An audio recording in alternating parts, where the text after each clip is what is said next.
I think that one has to be very clear about even why the notion of ecosystem services was developed. And that was, in fact, to show that there is this link between biodiversity, ecosystem services, and that we can connect that to human well-being. And it was to illustrate that we depend on biodiversity. I've just taken an example. If you think about a forest in Europe, for example, most of those forests are being grown so that you can cut them down and make wood out of them.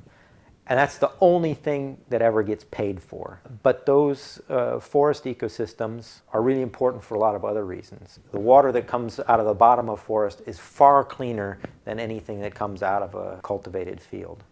A forest stores far more carbon than a pasture does or a cultivated field does. It has important recreational value.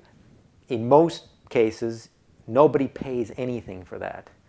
And the idea behind ecosystem services is that we need to start thinking about those as having value for human societies, and maybe we even need to start putting values on those, even economic values on those. One has to be very careful with that because it's a very powerful idea that can be very helpful in conserving biodiversity, and it's also a very powerful idea that can eventually be used against it because it's an extremely anthropogenic view of biodiversity.